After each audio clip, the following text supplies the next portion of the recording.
Pemirsa, malam minggu saya mau ajak Anda untuk bahas tema politik yang lagi panas. Ini masih soal konstelasi Pilpres 2024 pasca Partai Nasdem yang tidak diundang dalam pertemuan bersama dengan partai-partai lain koalisi pemerintahan bersama dengan Presiden Joko Widodo. Presiden mengatakan, saya tidak melanggar konstitusi, saya tidak mengundang Partai Nasdem karena sudah punya koalisi sendiri pemirsa. Tapi ternyata ini yang kemudian menimbulkan polemik, ada beberapa elit partai yang mengatakan bahwa sebentar, Presiden Jokowi ini jangan sampai tidak netral di Pilpres 2024. Itu yang akan saya bahas di Apa Kabar Indonesia malam hari ini. Di Studio TV One sudah hadir pengamat politik kita Bang Ray Rangkuti.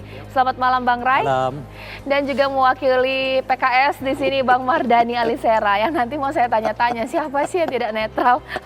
Baik, saya juga akan menyapa narasumber saya lainnya mulai dari Mas Owi di sini, Mas Ahmad Badlawi mewakili P3 dan juga mewakili Partai Nasdem di sini Mas Willy Aditya. Selamat malam Bapak-bapak.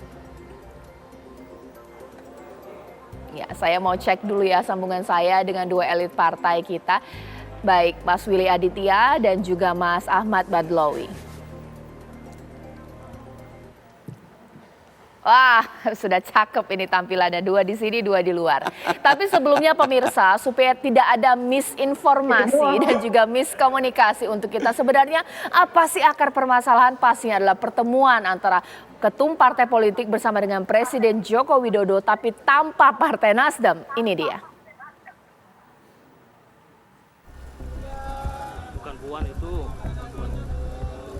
Absennya Partai Nasdem di pertemuan 6 ketua umum partai pendukung pemerintah yang diselenggarakan di Istana baru-baru ini semakin mempertegas sinyal Partai Nasdem sengaja tidak diundang dalam pertemuan tersebut. Hal ini disampaikan Presiden Joko Widodo Kamis 4 Mei 2023 di Jakarta.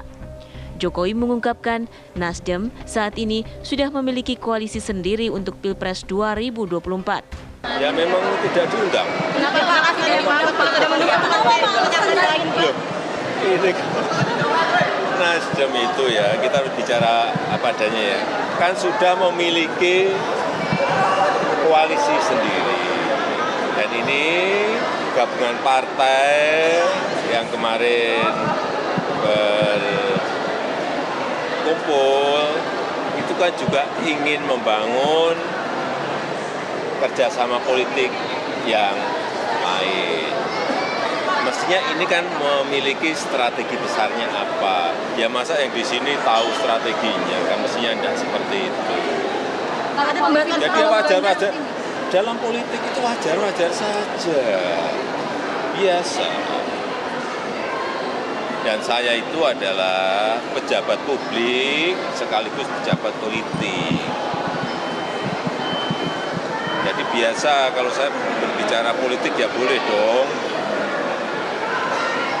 ya kan?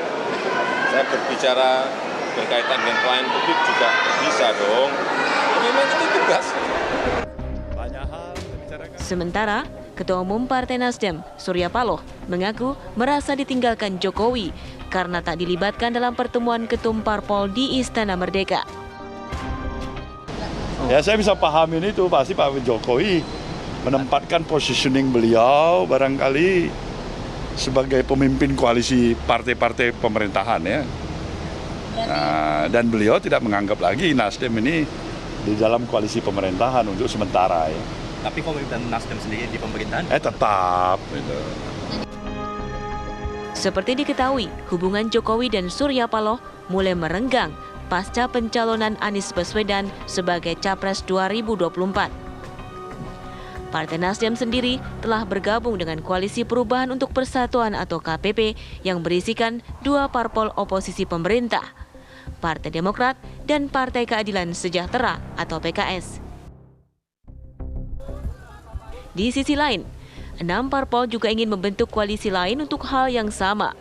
Bahkan dua nama capres muncul, yakni Prabowo Subianto dan Ganjar Pranowo. Prabowo Subianto diusung Partai Gerindra dan PKB yang tergabung dalam Koalisi Kebangkitan Indonesia Raya atau KKIR. Sementara Ganjar Pranowo, Gubernur Jawa Tengah, diusung PDI Perjuangan dan P3 sebagai Capres 2024. Sedangkan Partai Golkar dan PAN yang tergabung dalam Koalisi Indonesia Bersatu atau KIB belum memutuskan capres yang diusung.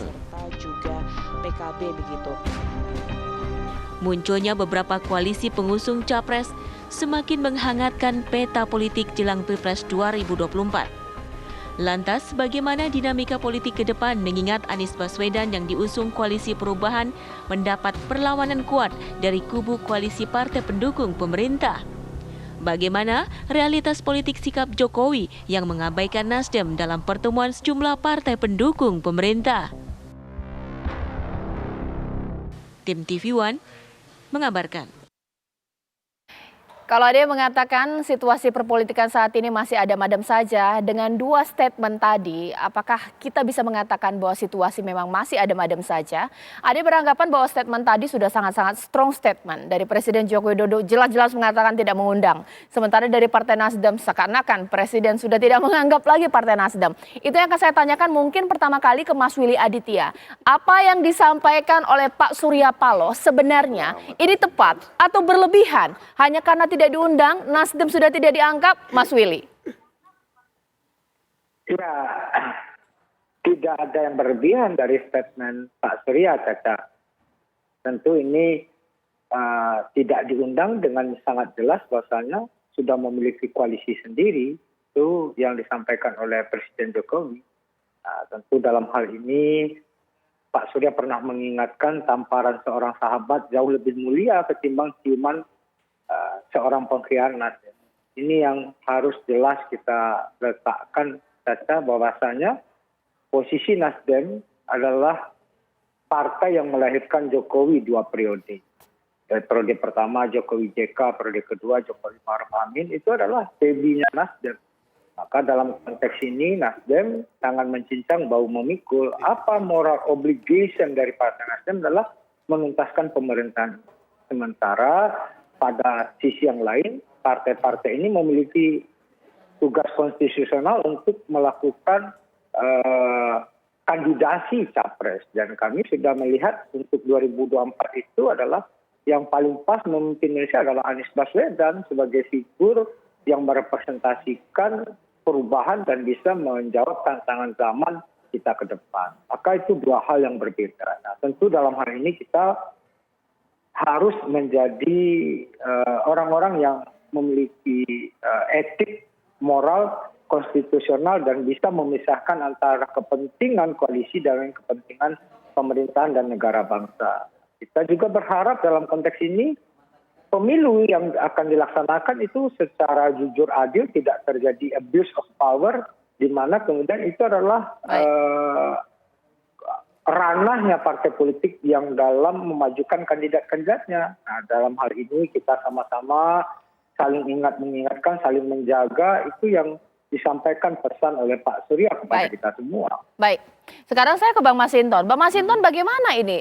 Pak Jokowi kan jelas mengatakan sebagai pejabat publik dan juga elit politik, statement seperti itu. Tapi tampaknya Nasdem merasa kita sudah dikeluarkan dari koalisi kalau seperti ini, tidak dianggap lagi. Jadi pertama Pak Presiden Pak Jokowi sebagai Presiden dan Kepala Negara ya mengundang pimpinan-pimpinan atau ketua umum partai politik itu kan dalam ranah ya masih sebagai Kepala Negara ingin memastikan proses elektoral ya 2024 ini berjalan secara baik seperti yang kita harapkan dan diharapkan oleh bangsa ini. Maka beliau mengundang itu. Nah tentu ya sebagai seorang presiden, ya, beliau juga tentu menyiapkan siapa ya yang harus menjadi legacy dari kepemimpinan beliau dan itu lazim, ya seperti 2016 lalu di Amerika, Obama mengendorse yang namanya Hillary karena seorang pemimpin pasti berkepentingan untuk melanjutkan legacy kepemimpinannya kepada pemimpin yang berikutnya. Nah, jadi terkait umpama karena ya kan Pak Jokowi sudah sampaikan teman-teman Nasdem kan sudah ada koalisinya sendiri ya. Nah, ini di dalam partai-partai politik pendukung pemerintah yang belum Ya. membangun kerjasama bersama gitu ya untuk mengusung siapapun itu, maka diajak. Oke, Bang Mardhani, Dalam konteks itu. menurut di sini Bang Masinton yang dilakukan Presiden wajar, statementnya pun wajar, Bang Mardhani. Tidak menunjukkan sikap kenegarawanan. Karena di Istana Negara mestinya masalah kenegarawanan atau masalah kenegaraan. Kalau mau kumpul dan mempengaruhi bisa back the doors. Bisa di tempat yang tidak perlu ditampilkan. Bahkan agak pandangan saya agak lucu ketika Presiden menyatakan kan Nasdem sudah ada. Padahal dengan posisi sebagai kepala negara dan presiden, 7 partai ini masih solid mendukung Pak Jokowi, termasuk nanti Mas Willy tegaskan, seingat saya Nasdem masih tetap dukung Pak Jokowi sampai akhir. Artinya bisa diajak. Dan urusan 2024 akan sangat baik kalau presiden betul-betul membatasi quote and unquote cawe-cawenya gitu. Karena partai politik udah bagus, teman-teman KIB bagus sekali. Iya. Pertama kali udah mendeklarasikan. Gerindra dengan PKB luar biasa. Kami KPP juga luar biasa. Baik. Bu Mega ini luar biasa Oke. menegaskan, dan itu artinya setiap partai sudah punya kemandirian. Jangan lagi coba diatur-atur gitu. Oke, kata cawe-cawe ini memang disebut-sebut ya, mulai dari ada partai yang mengkritisi mengatakan jangan sampai cawe-cawean. Presiden pun mengatakan bahwa saya tidak cawe-cawean. Mas Owi, sikap Pak Jokowi mengumpulkan parpol di Istana Negara ini termasuk cawe-cawean atau bagaimana ini? Itu yang dikatakan Bang Mardhani sini. Bagaimana Mas Owi? Ya, enggak lah. Pak Mardhani ini kan lupa. Zaman SBY, Pak Mardhani PKS ada di pemerintah juga sering ke istana gitu. Ya biasa saja lah. Yang kayak gitu kan. Bukan kali ini saja Presiden itu mengundang ketum-ketum partai ke istana. Enggak usah baper aja gitu kan. Jadi jangan melupakan sejarah seolah-olah tidak pernah terjadi. Ini zaman SBY, zaman Berbeda Mas, ketika SBY periode kedua nggak ada persiapan buat siapa yang melegasikan. Tidak ada. Ngomong saya jawab. Jadi coba tracking itu. Zaman Pak SBY berapa kali Presiden Anda dipanggil ke istana? Ngobrol dengan partai itu lain. tidak dalam rangka persiapan siapa yang akan disiapkan Pak SBY untuk 2024. Tidak ada gitu loh. Partai politik itu Beda. ada di soal Presiden tidak mengundang Nasdem itu disampaikan di luar, di Pasar Tanah Abang, bukan di istana disampaikannya.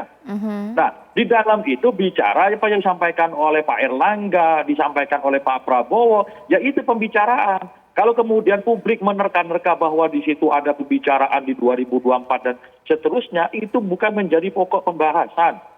Kalau ketua umum partai politik tidak bicara politik, bohong. Pasti menyinggung satu sama lain lah. Ya saling sindir, saling apa itu biasa saja gitu kan. Kan yang terpenting agendanya bukan itu. Nah yang disampaikan terkait dengan posisi Nasdem tidak diundang, itu disampaikan Presiden Jokowi ketika di Tanah Abang. Oke. Nah, Pak Willy aja yang nggak diundang tidak terlalu sewot, kok Mardhani yang sewot ini gitu. Aneh gitu. Nggak ada yang sewot. Kita jaga etika. Kasihan Presiden, posisi udah tinggi jadi turun rendah. Sama kayak di pilkada, gubernurnya Anda itu di sejumlah daerah, sering juga gubernur-gubernur dari PKS itu juga mengundang partai-partai politik, koalisinya bicara di kantor gubernuran. Kan sama aja posisinya gitu. Berbeda ketika menyiapkan buat 2024. Biarkan 2024 urusan partai politik. Presiden fokus husnul khotimah itu. Di zaman SBY juga begitu. Baik, mungkin sekarang saya minta ke Mas Owi, sekarang mungkin saya minta ke menengahi perbedaan pandangan ini. Kita menganggap ini hanya perbedaan pandangan ya, Bang Rai. Ingin menengahinya. Ya, sebenarnya menjadi good reason atau alasan yang tepat tidak kata Presiden, saya tidak melanggar konstitusi dengan mengundang partai politik yang dibahas juga koalisi pemerintahan. Tapi secara etika politik? Ya itu dia. Berbangsa dan bernegara ini kan nggak sekedar melanggar konstitusi, melanggar aturan gitu ya. Tapi tergantung melanggar juga persepsi publik. Termasuk di dalamnya tentu saja etik politik. Nah masalahnya kan etik politik ini di kalangan politisi kita itu apa namanya itu ya, nggak terdefinisikan gitu loh. Apa yang disebut dengan etik politik itu nggak terdefinisikan gitu. Nah tapi baiklah karena kaburnya definisi soal etik di kalangan politisi ini, kita akan lihat saja pertemuan itu pertemuan apa tak? Ya jelas itu pertemuan politik, nggak ada yang lain gitu. karena ia pertemuan politik maka Nasdem tidak diundang. Karena Nasdem bukan bagian dari kelompok politik Pak Jokowi saat ini gitu. Kalau disebut tadi Bung Masinton itu pertemuan kenegaraan, ya jelas Nasdem harus diundang, PKS harus diundang, kemudian Demokrat juga harus diundang. Kalau membicarakan soal katakanlah stabilitas pemilu 2004, ya kesiapan semua partai-partai menjelang 2024 ini dan sebagainya. Tapi karena pertemuan itu bersifat politik, maka blok politiknya Pak Jokowi lah yang diundang semua, dan oleh karena itu Nasdem dikeluarkan dari blok politik itu karena memang sudah keluar dari awal gitu. Nah, apakah tindakan presiden itu layak atau tidak layak? Ya sebetulnya kalau soal layak tidak layak itu ya silakan presiden membuat langkah politik sendiri, tetapi jangan sampai memang menggunakan semua fasilitas negara demi kepentingan politik yang bersifat elektoral itu tadi gitu. Jadi nggak ada larangan memang, misalnya kalau Pak Jokowi mau mengumpulkannya di satu restoran khusus gitu ya, atau di rumah pribadi beliau, ya silakan aja monggo-monggo. Gitu, blok-blok politiknya membicarakan politik di sana, mendesain politik di sana, nggak ada masalah. Tapi memang harus kita lihat ya, sejak dari Pak Jokowi ya mulai kelihatan punya intensitas yang cukup kuat untuk pemilu 2024 ini, sudah seringkali penggunaan fasilitas negara untuk kepentingan itu. Itu yang saya kira, saya 2-3 bulan yang lalu juga sudah pernah kita katakan Pak Jokowi dalam hal ini sudah terlalu over, berlebihan sekali. Bagaimanapun juga pemirsa, nanti saya juga akan tanya kepada narasumber saya bahwa apa jangan-jangan Presiden juga dalam kondisi yang sangat dilematis. Mungkin jika undang Partai Nasdem ke istana dianggap intervensi, tidak undang dianggap cawe-cawean. Sesaat lagi di Apa Kabar Indonesia Malam.